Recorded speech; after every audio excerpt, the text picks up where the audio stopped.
Ankit ji, would you do the recap, please? Hari Om. Last Saturday, we Adhyay 9, Shloka 26 and 27. Patram paspam phalam toyam yema bhaktaya prayachati tadaham bhakta prahyutam pasmani prayatatmam. And Shloka 27. Yat karoshi yadasnasi युजुहोषि ददासि यत् पश्यसि कौन्तेय तत् कुरुष्व मदर्पणम्. Last Saturday, every speaker very well elaborate. Balaji tell one word only. They focus ananya chintaye, and they told also whatever we offer and how to offer. This is the important. Bhuvanji also, Rajendraji. Bhuvanji also tell two aspects. Rajendraji, Nanduji also, and Ramanji also very well tell. With only one Tulsi Patram, Bhagwan Saran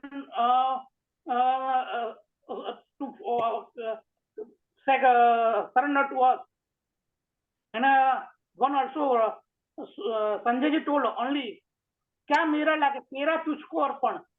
जो भी अपने यहाँ ओम जय जगदीश आरती क्या लागे मेरा तेरा तुझको अर्पण. Whatever we have we need to pure to devotee surrender to God like this.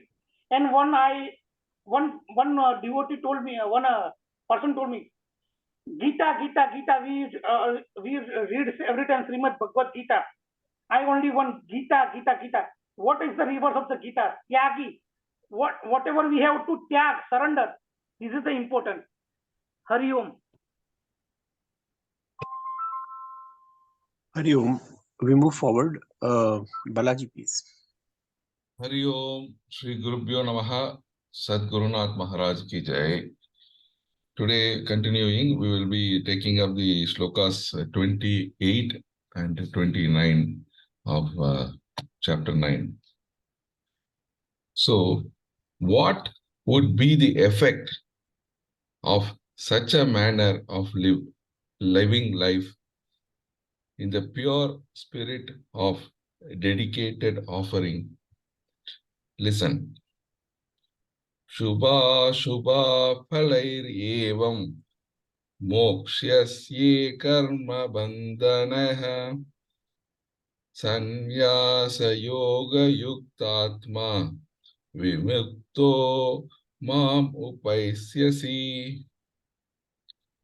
Thus shall you be freed from the bonds of actions, yielding good and evil fruits. With the mind steadfast in the yoga of renunciation and liberated, you shall come unto me. Shubha Ashubha Phalaihi. From good and evil fruits. Yevam. Thus. Mokshyase. Shall be freed. Karma bandhanaihi. From the bonds of action. Sannyasa yoga yuktatma. With the mind steadfast in the yoga of renunciation. Vimukta, liberated. Mam, to me. Upaisyasi, thou shalt come. This spiritual goal remaining the same, the divine paths are different, and when the different paths are explained, though they look very different from each other, they all have the same scientific basis that justifies each one of them. At many places in the Gita, this fundamental basis has been directly brought to the recognition of the students, while in a few instances it is slightly veiled. Yet, careful students can always come to recognize it. In this section, we are in the midst of a discussion on how, by living life in a spirit of offering, the individual can come to claim and finally enjoy the highest perfection which meditation promises and the yajna spirit guarantees. It has been very clearly brought home to us in refer chapter 3 that it is the granulations made up of past impressions in the mental zone that raise a mist which veils the effulgent glory of the self in us. To cleanse the atmosphere of the hanging dust of past impressions in the is the duty of a seeker.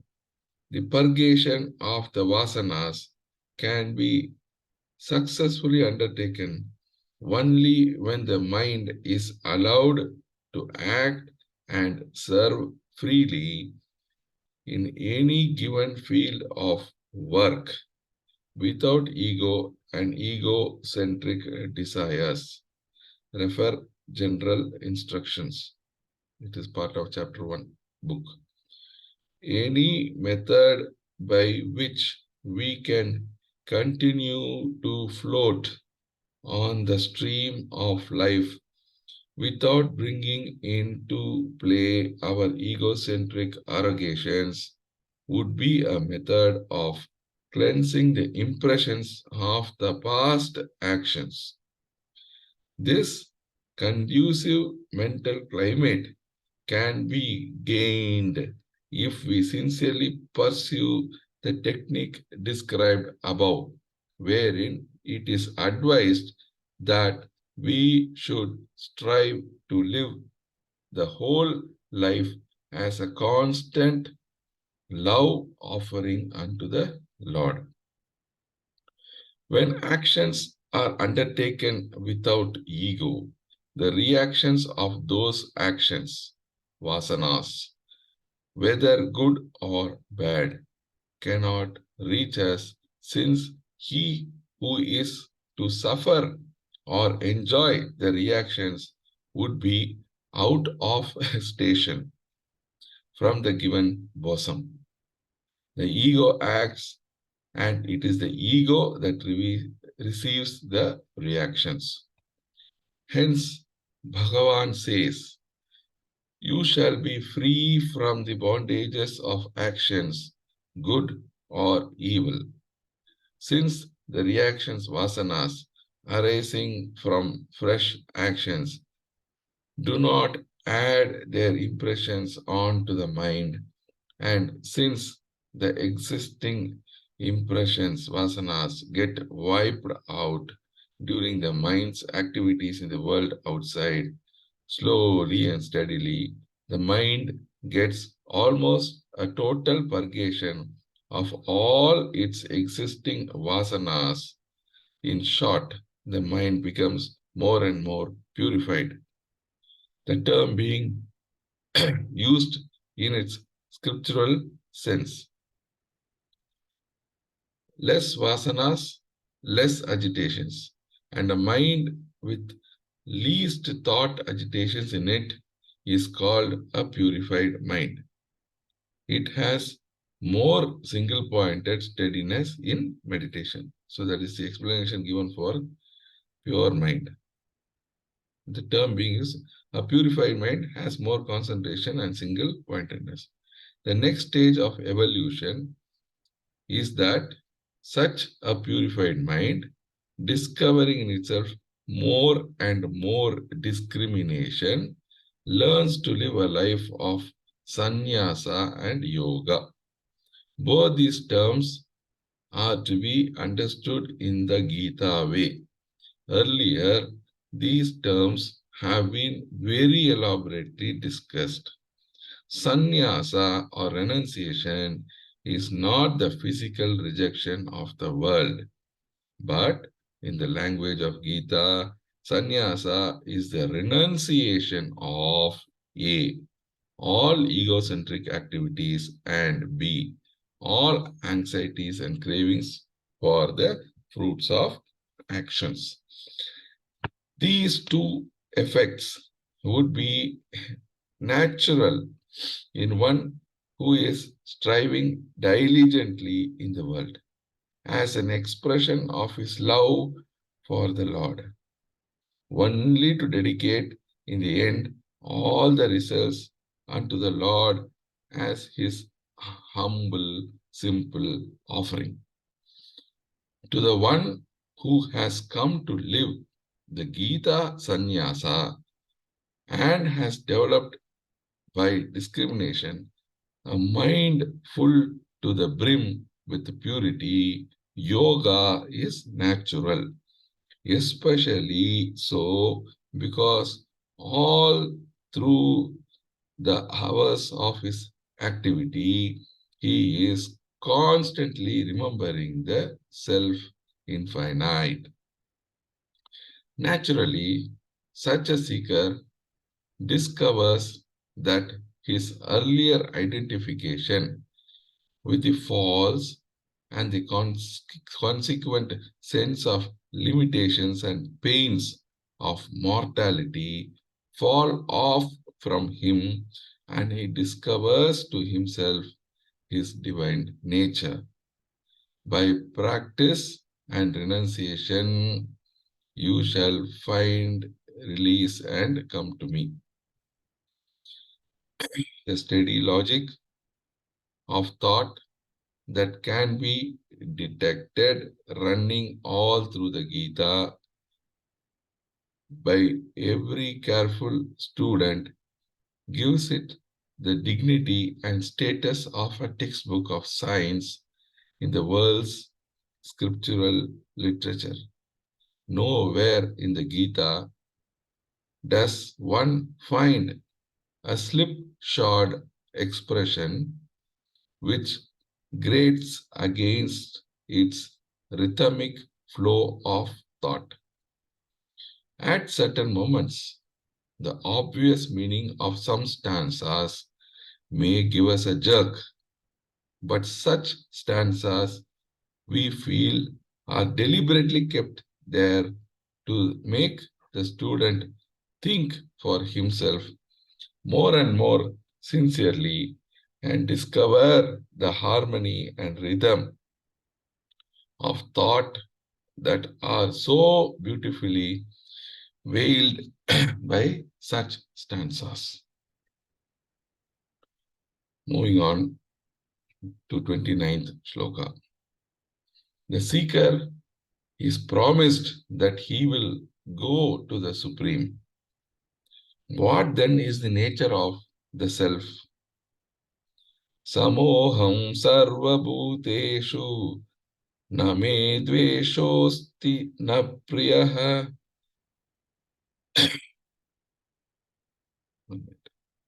Ye bhajanti tu mam bhaktya mahi te teshu chapyaham.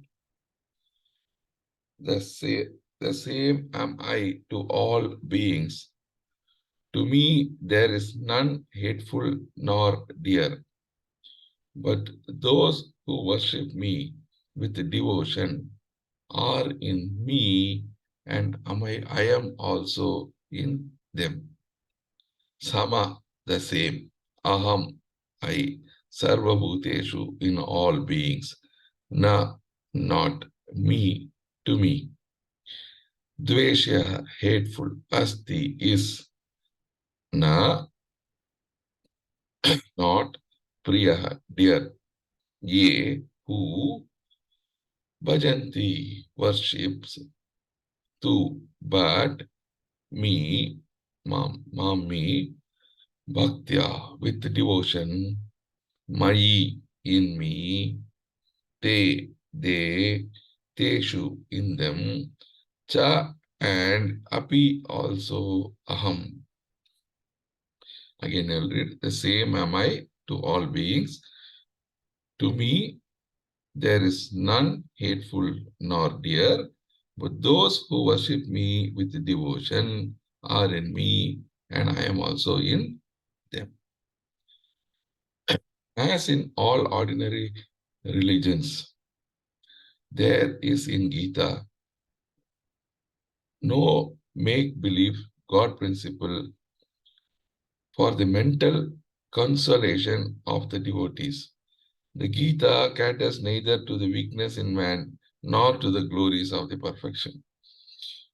It is a scientific literature describing without fear or favor the truth and nothing but the truth.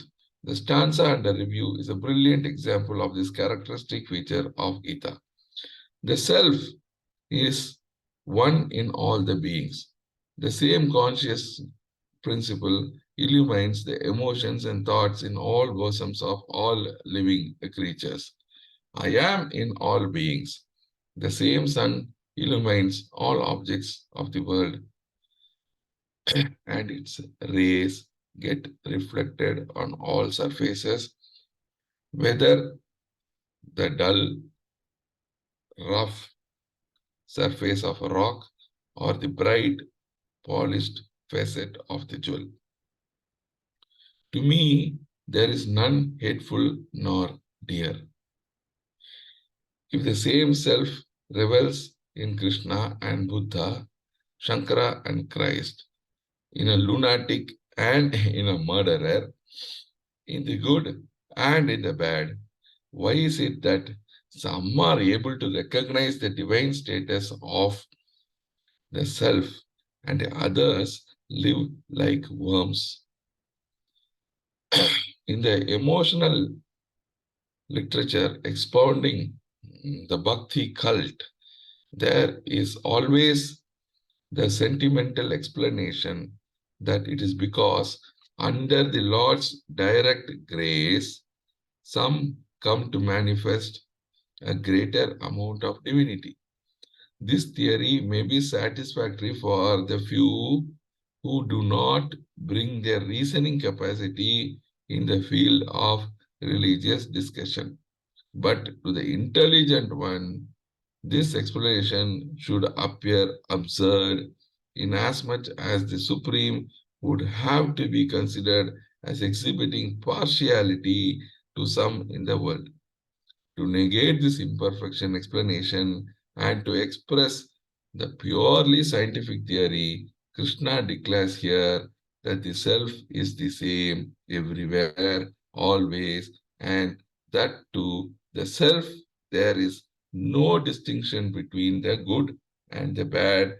The self entertains neither a particular love nor any specially hatred for any of the living beings. This should not be understood as meaning that the self is an impotent factor, inert and emotionless, with no capacity in itself to bless or to help. Employing the analogy of a sunlight, which we have already examined, the idea implied here can be better understood, even though the same sunlight reflects upon the different types of objects in the world.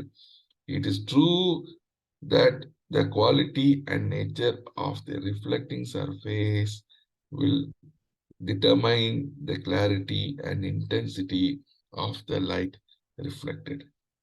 On a dull piece of rough stone, there will be the least amount of light reflected, while in a bright, clean, and polished mirror, there will be perhaps the maximum reflection.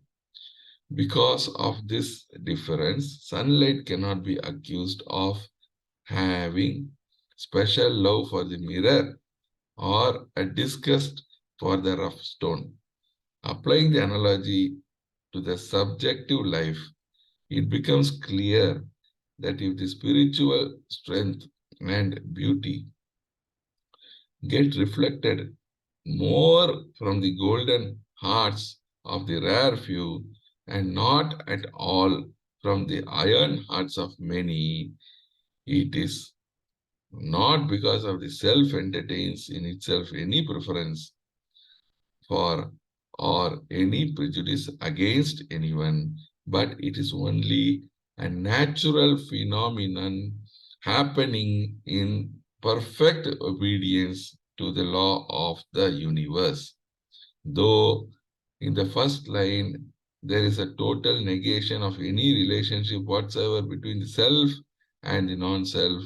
In the following line, there is a striking idea expressed which, as it were, smothers the readers with its vivid contradiction.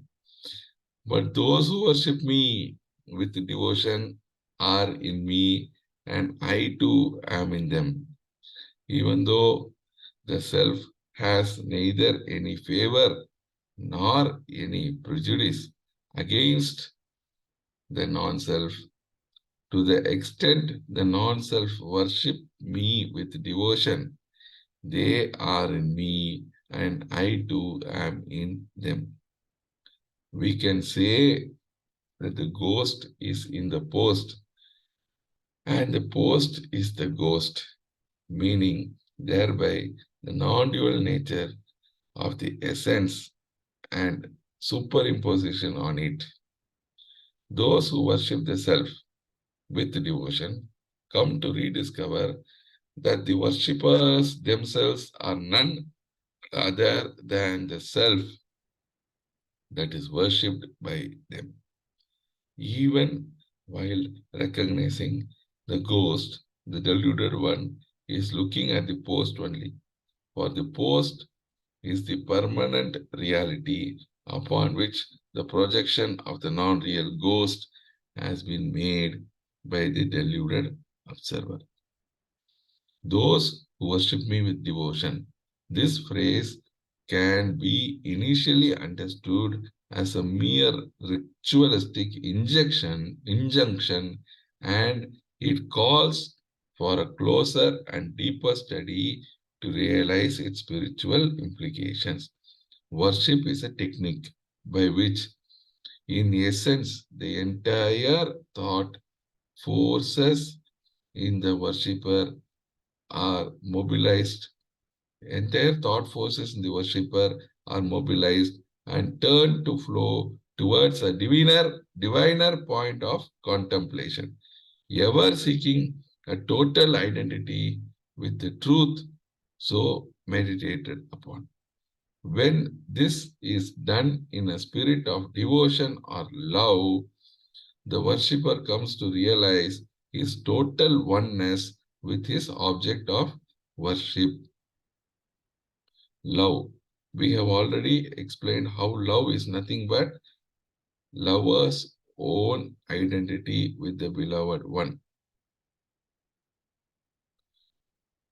With the implied meaning well in mind, when we reread the stanza, what Krishna means in these philosophical statements becomes amply clear. Even though truth has neither a preference for nor a prejudice against anyone, so some noble souls come to experience and later on exhibit in themselves the effulgence of divinity, because, as the Lord says, they, through their devoted worship, have sought and discovered their oneness with the divine principle, the self. In the Upanishads also refer discourses on Kathopanishad, Shloka chapter 1, Shloka 2, Valiti 2, Shloka 24. In the Upanishads also, the same idea has been most expressly described. The idea is not that the eternal self has any freedom to choose or not choose one individual from the other.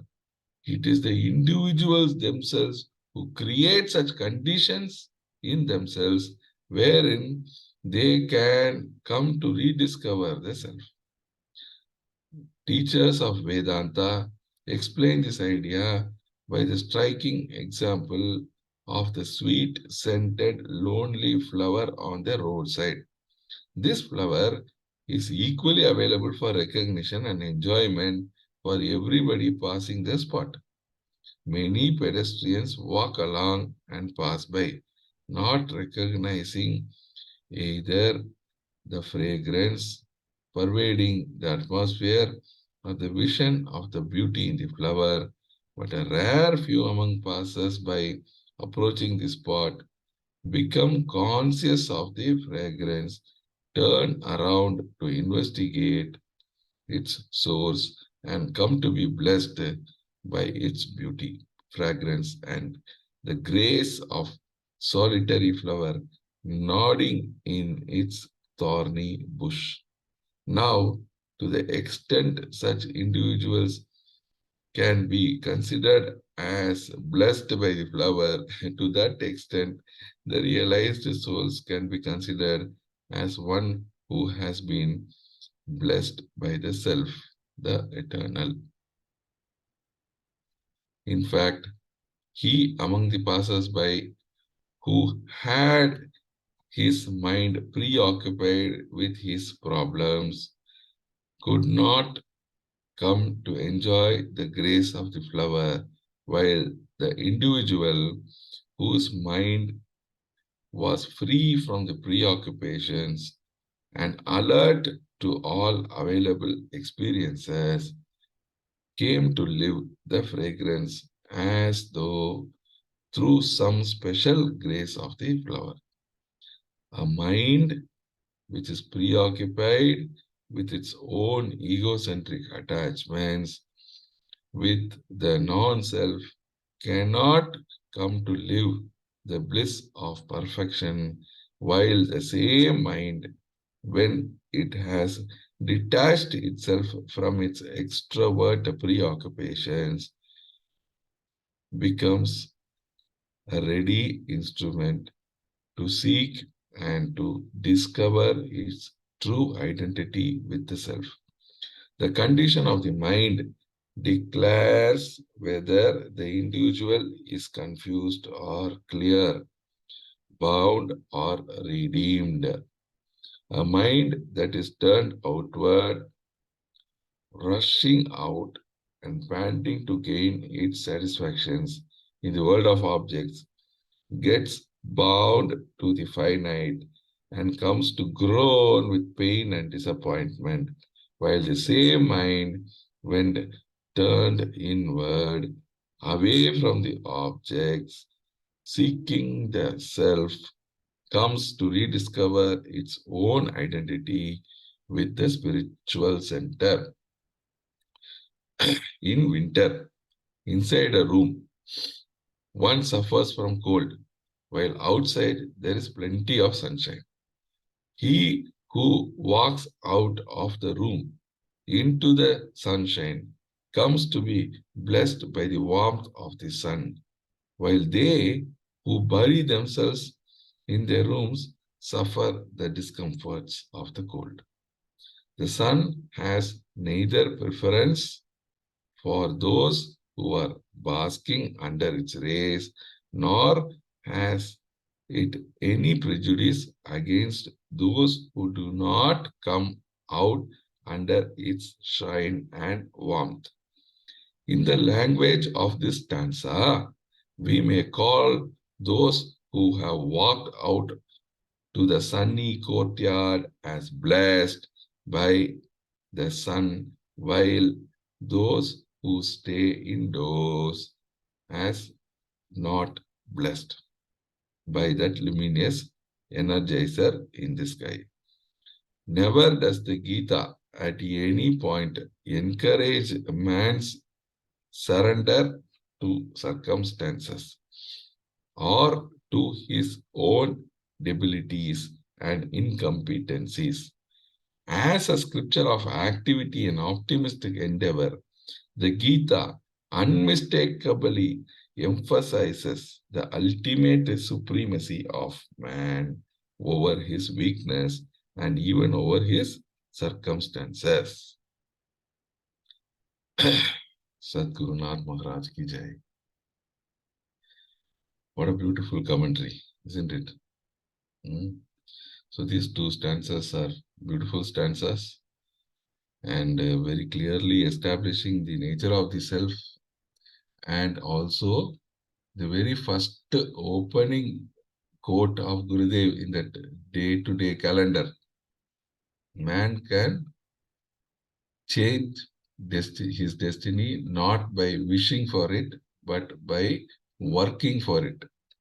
So the entire emphasis of these shlokas have been given on the self-effort of abhyasa, by which we can become divine. Not that we can become divine, already divine. We only can recognize our divinity and become one with the divinity and live a divine life by mere self-effort of sannyasa and yoga. So the emphasis is very beautifully given there, very beautiful shlokas.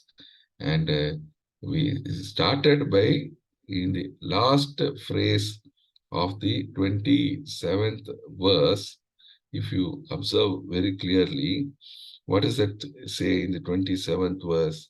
Tat kurusva mad arpanam.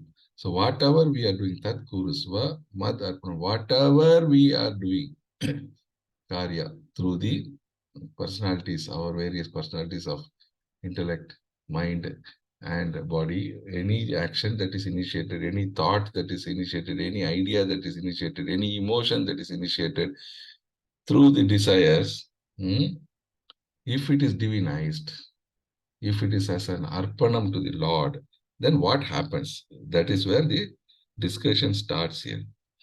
So whatever action that you do, every action has a reaction that we know. And then if that reaction may be good or bad, depending on what is the desire of origin, whether it is a Shreya karma or Preya karma. So where is it originating? What is its destiny? So based on whether you are following the path of Shreyas or Preyas, your actions are initiated. And some of them are done for the sake of your own benefit. Some of them are done in the spirit of yajna. So this verse 28 reminds us of the entire third chapter of the philosophy of Karma Yoga, wherein by the spirit of yajna, by performing the actions in the spirit of yajna means absence of your ego and egocentric desires, and performing such actions for the benefit of the entire society, other than you. These desires which are cropping up and must be for the benefit of the entire society. So the PFT here is entirely absent. And when such a perception, feeling, and thought is not for your own selfish benefit, but rather selfless in nature, when such actions are performed, the vasanas get purgated, because the vasanas are currently, V stands for veiling. The V is the one which veils the Om, and that is why we are not able to perceive the supreme consciousness functioning through us. So body, mind, intellect identification happens because of the presence of the vasanas. So all the fundamentals have been reminded to us in this particular shloka number 28. And therefore, we have to remember that the spirit of yajna will alone purgate the vasanas, and purgation of the vasanas will lead to purification of the mind. If you remember, in the beginning of the 6th chapter, Gurudev has mentioned in the commentary, henceforth when we say mind, it means the mind is an integrated mind. Before the 6th chapter, we are struggling to integrate the mind. Integrate means what? To get the BMI together. The mind and intellect with discrimination rejects all the finite pleasures and then understands that the objects of the world gives only temporary joy, whereas there is something much more amplified joy within us.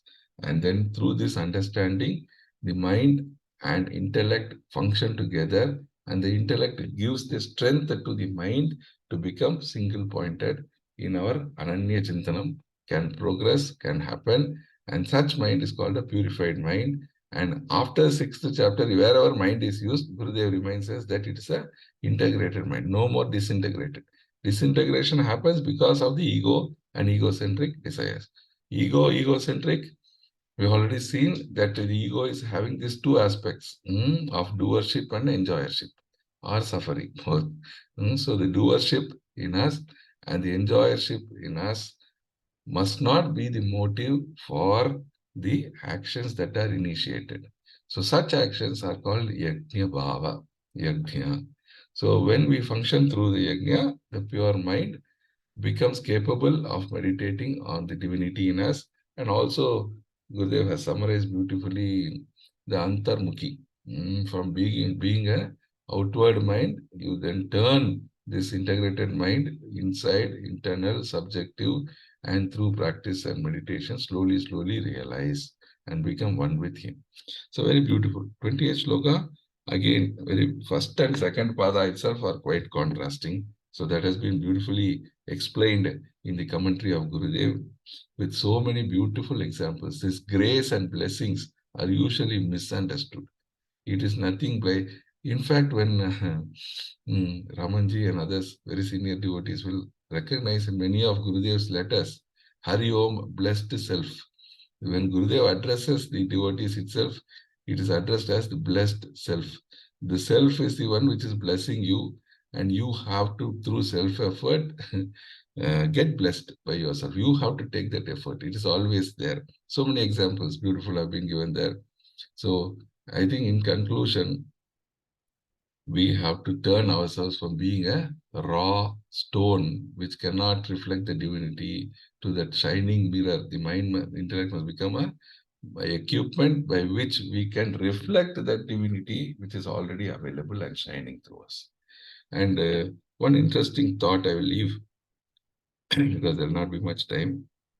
See, in the shloka where 29, Samoham Sarvabhuteshu, Mai te teshu chapi aham. The very interesting part. Mai te teshu chapi aham. I am in you and you are in me. The final conclusion has come. You see in the beginning, in the shloka number 4, the same Bhagavan says that, what does he say? That he is not in you. Whereas now he is saying that you are in me and I am in you. So just examine, compare and contrast the shlokas 4 and 5 to this 29. What is that precondition that is making that Bhagavan to say that you are in me and I am in you? Very interesting. Ye bhajanti, the precondition. Sadgurunath Maharaj ki jai. Hari Om.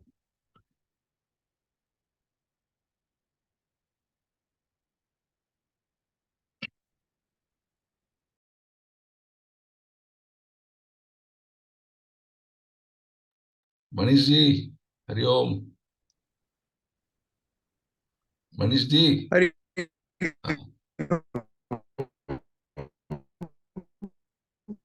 Your voice is cracking, breaking.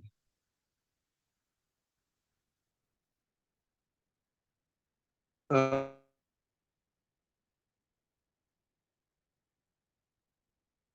do you want to next to take it up? Rajendran ji? Come over. Hari Om, Hari Om, Hari Om. Stands under discussion 28th. 27th. Beautiful explanations and elaborated comments.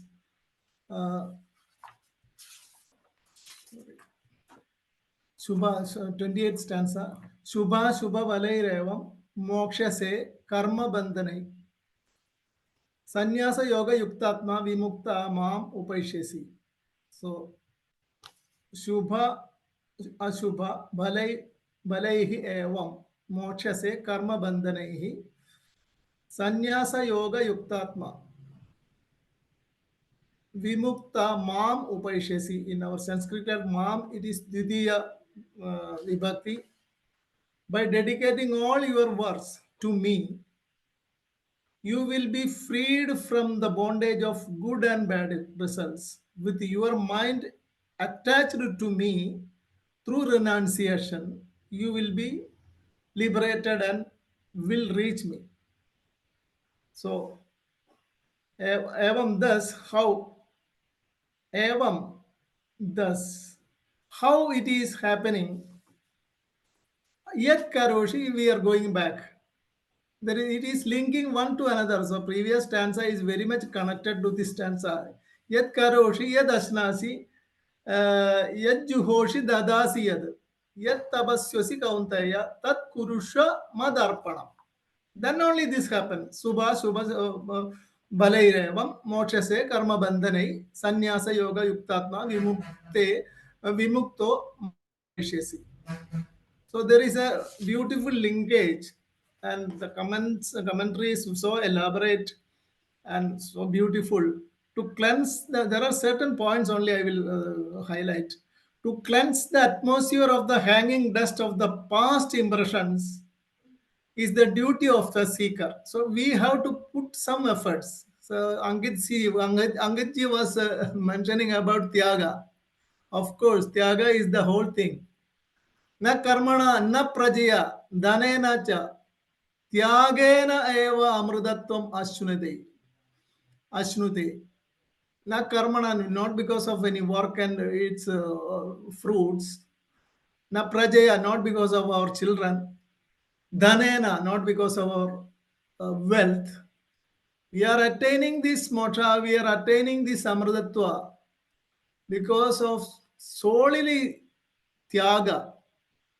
The tyaga is the key word. Without tyaga, nothing happens. We can just speak these things, but it will not, we will not be able to realize it. That is the thing. Tyagena eva amrutatam ashnate. So, Shubha, Balairevam, there are 2-3 points we have to. Sannyasa or renunciation is not physical rejection of the world. But in the language of Gita, sannyasa is the renunciation of all egocentric activities and all anxieties of cravings for the fruits of actions. These two effects would be natural in one who is striving diligently in the world as an expression of his love for the world and only to dedicate to the end all the results unto the Lord as an offering.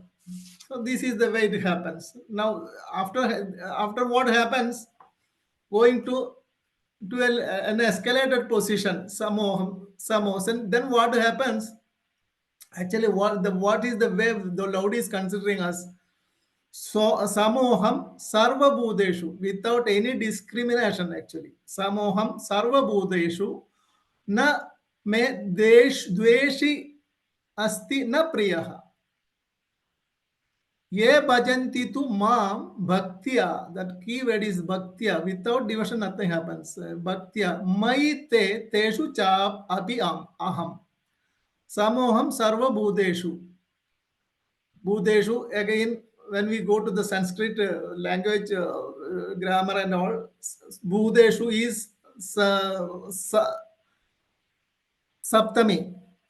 Bhudeshu is Saptami and Mai also is Saptami. These two things I have noted because Sanjay ji has mentioned that we have to find out wherever possible in the Gita stanzas, the grammars and all. We have to learn from them. So that is the reason I am talking about this vibhakti. The same am I to all beings. To me, there is none hateful nor dear. But those who worship me with devotion are in me, and I am also in them. So it is very clear that the commentary for this particular stanza is so elaborate, so comprehensive, because like in all ordinary, Gurudev says, like in all ordinary religions, there is in the Gita no make believe God principle for the mental consolation of the devotee. This is the problem with other religions. The God is so very much dear to you or dear to me because I am doing that. No, nothing happens like that. Here, God is equal to everyone. See, the truth and nothing but the truth. Gurudev is saying, using certain words. It is a Gita is a scientific literature describing without fear or favor the truth and nothing but the truth. That's very clear. Now, if we are, we should not try to make an impression that the God is very much favorable to me. Nothing, nothing so happens. It drives away all superstitions about the devotion. That is a very nice point which I noted. And entire commentary, we have many things to pick up, to take away. But those who worship me with devotion are in me, and I too am in them. Well, it doesn't come just freely. We have to make efforts, and we have to be very, very faithful with bhaktya. Bhakti has to be there. In fact, he among the pedestrians, and now going to some literary levels, it's a beautiful thing. Gurudev is talking about a flower, in the in the roadside. In fact, he among the pedestrian who had his mind preoccupied with his own marketplace problems could not come to enjoy the grace of the flower. See, if you want, beauty should be admired, but beauty, how you will admire that beauty, you should not, you should concentrate on that beauty. If you have so many problems and if you are not able to look at that beauty, you will not be able to admire it. So that flower, while that is individual, who with his mind free from all preoccupations and alert in all available experiences, came to live with the fragrance as though through some special grace of the flower. See, we have to, if we have problem with material possessions and, here the marketplace problems. This is in the job and everywhere, wherever people, those who businessmen who have problems in their business and all. And throughout the day, they will be thinking about them. Those people will not be able to identify this, to recognize this. This is the beauty of this. This is very beautifully explained. We need further contemplation on this. Hari Om. Thank you. Hari Om. Thank you, Rajendra ji. We move forward. Who would like to share the views? Nandu ji. Hari Om. I'll just try a little bit as Dr. Sanjay ji advised, just to start at least one sentence with Sanskrit thing. Aham Sanskrit Bhasha Prayasam Karishyami. Dhanyavad, Pradeep ji. Just my understanding on today's two shlokas, 28 and 29. And for me, it looks like the Samutpam Yoga Uchate, what we have learned earlier. And the shloka 28 especially is like just continuation of 26 and 27 from Patram Pushpam, then Yat Karoshi, Yajushi. And this particular shloka, it is talking about like a devotion thing. There is one famous shloka which is coming in the Brahma Bindu Upanishad, which is and in commentary also it is coming about the mind. Manayeva Manushanam Karana Bandha Mokshayo Bandhaya Vishya Saktam Mukte Nirvesha Satam. So the mind is the key thing. And when we talk about like mind, we can think about like in Sanskrit or maybe in scriptures what we say is like man buddhi chitta ahankar, and that is total as like a antakarana. And the word emphasize which is about the here is like sannyasa, and the famous movie from like Gnaneshwar Maharaja, which is talking about like मी आणि माझी ऐसी आठवण विसरले जयाची अंतःकरण तोची संन्यासी जाणं निरंतर.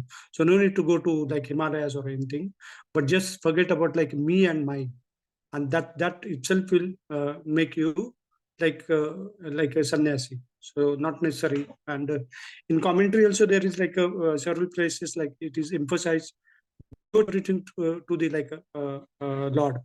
And Tukaram Maharaj says like Sanchit Prarabdha. These are the three things we says in like when we do like a karma. Sanchit Prarabdha Kriya Mana Avgha Zala Narayana. So everything is related to God only. And one of the Abhanga also Tukaram Maharaj emphasized like khave, pyave, lyave, jama karapcha tuja nave. Means whatever I will do like a khave, whatever I will eat, whatever I will drink, whatever I will wear the clothes and everything, that is everything on your account. And if we'll do that on his account, then there will not be any bandhan or anything. So it will be like a liberated.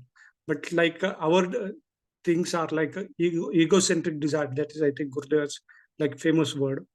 We are like around me and mine, me and mine. And unless and until we forget that thing, we are not going to go ahead. That is on the on my understanding on the 20th shloka. When move on the 29th shloka, and for me it looks like this is like already in the 7th chapter. There was one shloka coming as like Tesham Jnani Nityukta Ek Bhakti Vishishyate. So this particular shloka is I feel the relation with this thing. And in the it's like elaborated commentary, and Balaji Maharaj, then the Rajendra ji, everyone is like mentioned, explained very nicely. And we know the story of like Bhagwan Shankar and Adi Shankaracharya in the Kashi, when like Bhagwan Shankar came in front of Adi Shankaracharya as like a Chandala. And the question was, you are asking me to go away. So what you are talking, whether are you asking about this body or within the Atma Tattva? Because that Atma Tattva is like everywhere, and there is no difference within either me or you or any like any other bhutas. And the last part about the like in commentary Gurudev mentioned, and referring to like Kathopanishada, the particular Adhyaya and the Valli and the particular shloka number 24.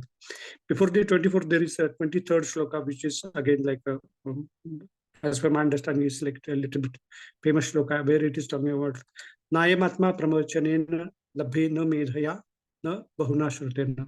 So this Atman is not going to get by doing like several pravachanas, or maybe with like higher, think of like Medhaya, Medhavi, Buddhi, or maybe Bahuna Shrutena, means just like by listening. But our like each and every activity, what we are going to do, but that doesn't mean we should not do all these things, pravachana or kirtana. And in the Brahmataranya Upanishad, what is like a key thing about like upasana, which is mentioned by Yajnavalkya, which is like Atma Areva Drashtavyo, Shratavyo, Mantavyo, and Nididasya. Are you?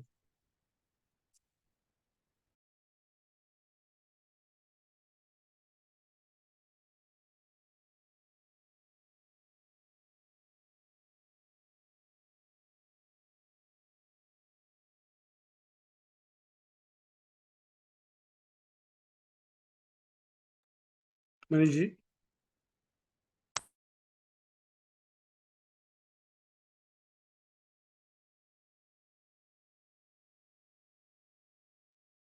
Yeah, we can move on. Anyone else? Dilip ji?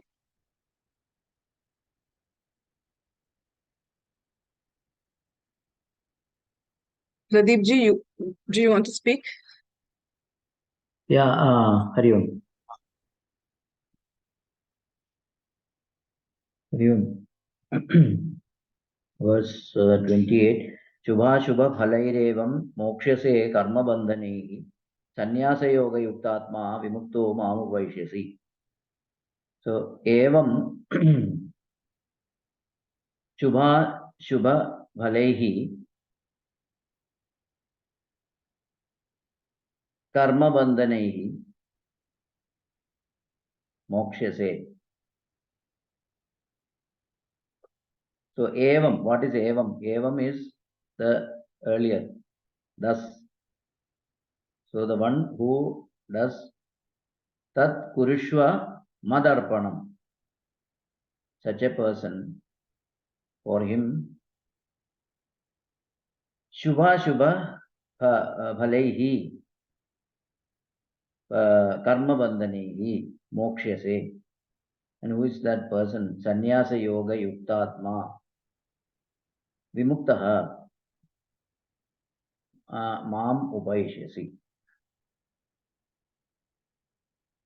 So the person who does the every action as madarpana, as surrender to me, offering to me, is relieved of mokshase. Here there is one new thing has come. This is mokshase. This is mokshasi. Is and also mam upaishyasi. So it is a second person singular. So it is addressing you. So you will get liberated. Such person. It is if it is Prathama Purusha, it is ti. It will come as ti. And Madhyama Purusha or this second person singular, it is si. And if it is Uttam Purusha about me, then it will come as me. That is Karyo me. So Shubha Shubha Phalaireva Mokshase Karma Bandhani Sannyasa Yoga Yuktatma. So here Gurudev says that this Sannyasa Yoga is nothing but Karma Yoga. It is from the Gita way of sannyasa. Sannyasa yoga yuktatma. So that is not to have ego and egocentric desires. So kamyanam karmanam nyasam, sannyasam, that is also defined there. And also mai sarvani karmani sanyasya adhyatma chetasa. So that is the karma yoga aspect. So such a person who has done who does actions without having any this thing anxiety for the fruits of action or the kamya karma or the doing for I am doing, it is my and mine, that aham and mama. Without that aspect, person is acting in the world outside. Such a person is Shubha. Is whether it is good or bad, is relieved ultimately, whether both Shubha as well as Ashubha is going to create impression. Giving impressions will have another birth and Punirapi Jananam. So he will be completely liberated from Shubha and Ashubha and Karma Bandhanehi Vimuktaha. And also Mam Upaishyasi. He reaches me. So this is the first word, and then second is Samoham Sarvabhuteshu Name Dveshyo Asti Na Priyaha E Bhajanti Tu Mam Bhaktya Maite Eshu Chapyaham. So Sarvabhuteshu Aham Samaha. So Sarvabhuteshu, Rajendranji said that it is Saptami Vibhakti. Now, Mai is also Saptami Vibhakti. What is the difference between these two? Sarvabhuteshu is Saptami Bahuvajana. And Mai is the Saptami of Aham, Mai, in me. So Aham is I, and Mai is in me. Sarvabhuteshu, in all bhutas, in all beings. So it is Bahuvajana. Sarvabhuteshu Aham Samaha. So that Padachedam has to be done in this Samoham should be Samaha Aham Sarvabhuteshu. So when you take the Anvayam, Sarvabhuteshu Aham Samaha. In all bhutas, I am equal. Na me is Shashti of Aham. They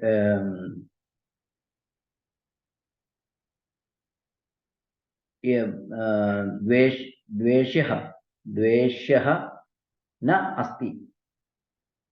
Na priyaha. Priyaha or dveshyaha. The one who has dvesha, or some who is priya, the one who is dear, I have no difference. It is both are samam for me. Sarvabhuteshu aham samaha. Na dveshya na asti na priyaha. Then the second line, as Balaji said, it is the same, but it is a contrast from verse 4 and 5. He bhajanti tu mam bhaktya mai te teshu chapi aham. Mai te teshu chapi aham. In 4 and 5, what it is said? Maya tatamidam sarvam jagad avyaktam murtina matstani sarvabhutani mai te nattuham teshu te mai. Nattu aham teshu. I am not in them. Teshu is in them. But they are in me. Teshu te mai. They are in me. Mai. And here he says, I am in, they are in me. Mai te mai means they are in me. Teshu cha api aham. Ahampi, ahamapi cha teshu. I am also in them. They are in me. How that is possible? Here, there, it is, Bhagavan says, they are in me, I am not in them. Then later in the continuing verse, he says they are not in me also. So there the principle of that non-apprehension of reality and misapprehension of reality is explained there. There is, because of the non-apprehension of reality, the observer is seeing something else. That is the misapprehension of reality. Actually, there is the post alone is truth. There is nothing, no ghost was there. The ghost was seen by the observer. The ghost was superimposed by the observer onto the post. The post was there. Post alone is there. Post says that the ghost is in me, but I am not in the post. The post is not in the ghost, because the ghost is appeared in the post. And at the end, Bhagavan says that the ghost is not in me. Also, well, where is the ghost? Ghost was an appearance for the observer. Actually, there is nothing. Was there a snake? Never. There was only a piece of rope in the shape of a snake. Because of the lack of light, an observer found it as a snake. But there is no snake at all. So but then how this is connected with here? Hey, Bhajanti.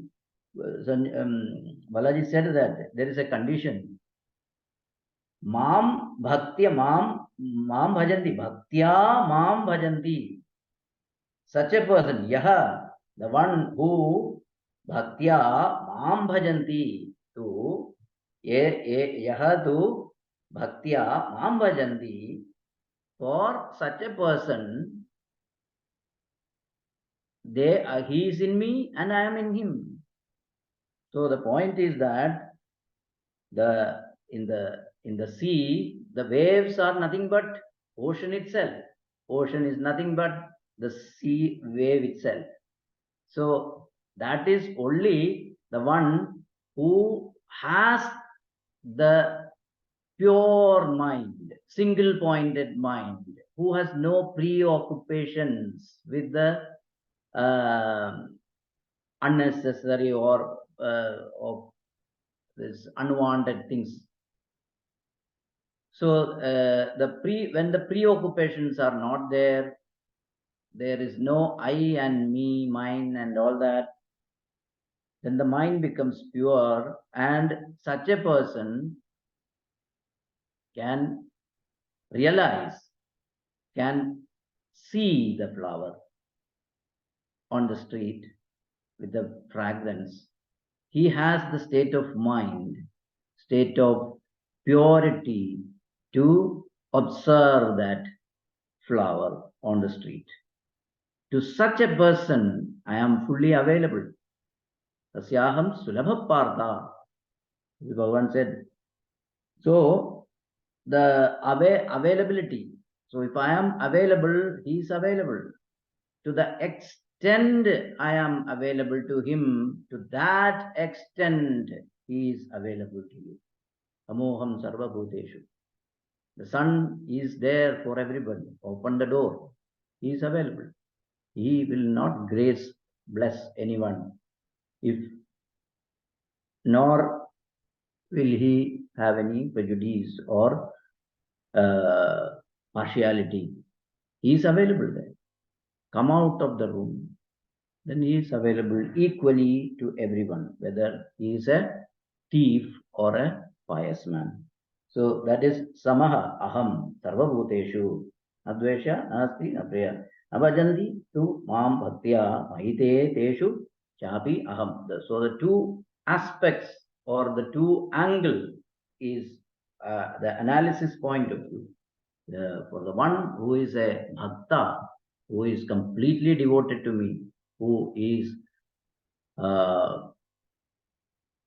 surrenders to me completely without any preoccupations, to him I am available fully. He is in me, I am in him. Hari Om. Hari Om. Ramanji, please.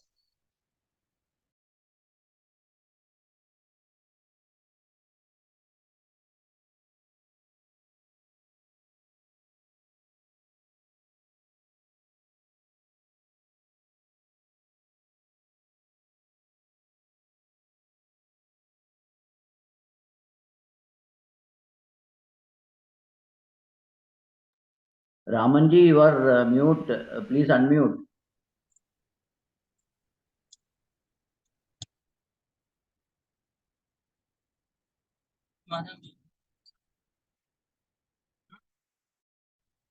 Ramanji, you have to unmute yourself.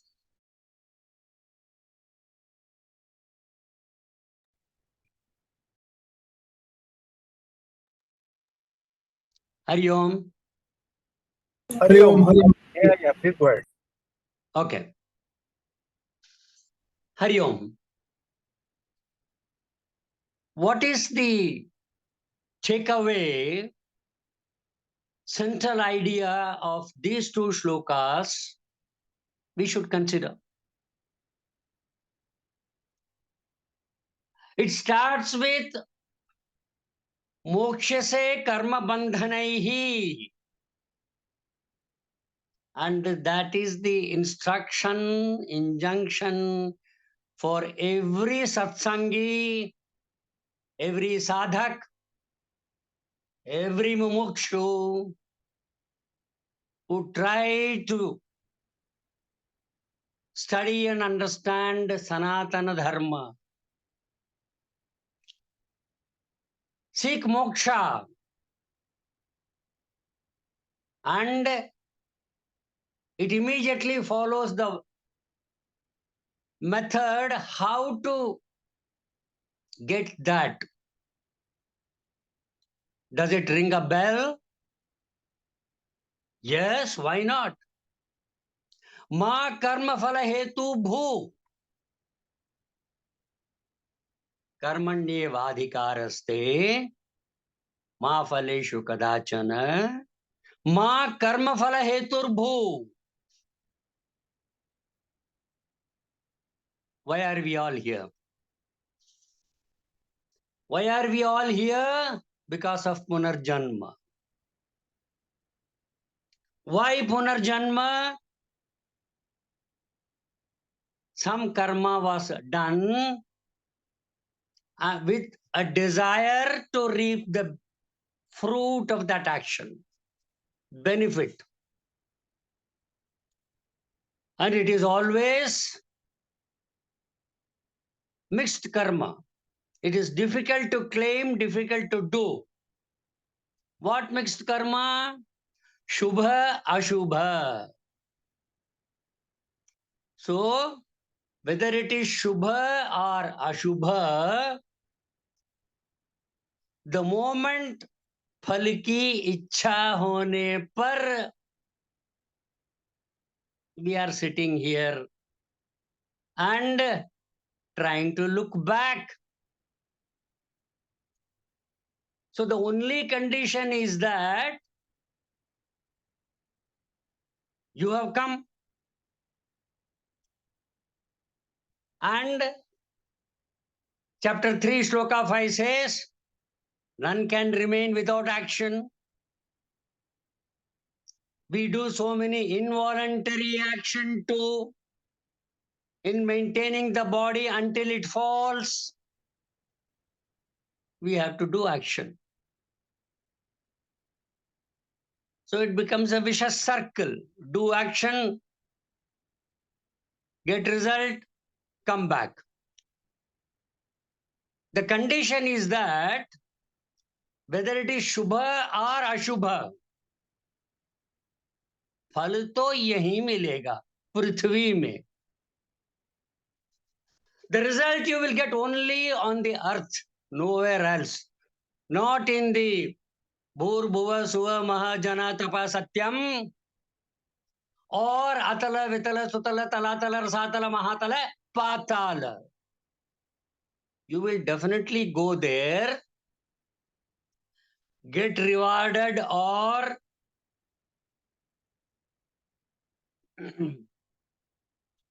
bhoga in the nether world accordingly, but then come back here to reap the karma phala. That is why it says, Ma karma phala hetur bhu. Ma, do not. Karma phal ka karan mat bano.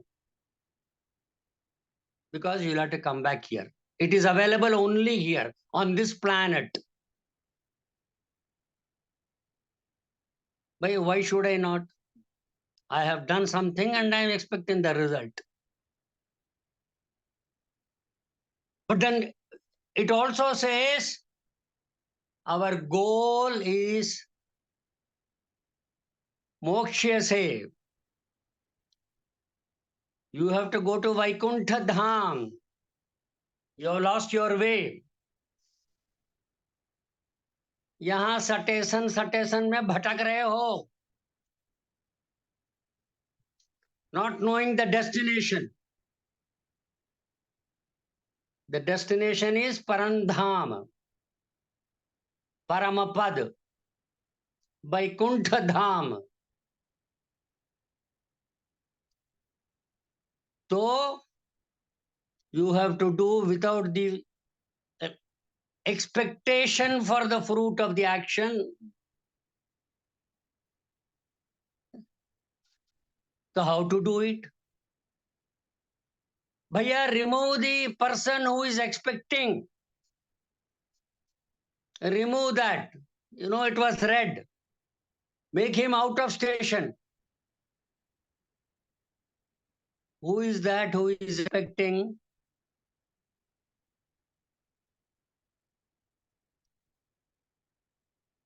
न रहे बांस न बजे बांसुरी.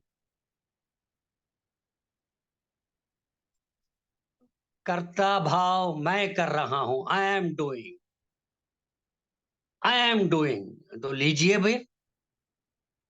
अगर आप कर रहे हो तो आप धरिए ना. If you are doing, you get it. You take it. You enjoy it. Whether it is good or bad. Shubha, Ashubha.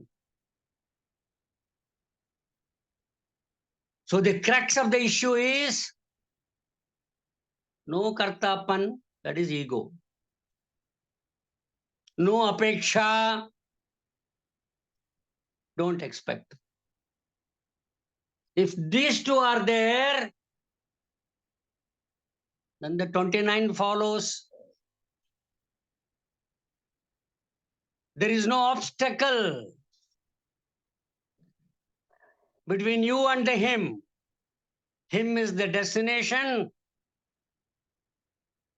and you are where you are. Hari Om. Time is up.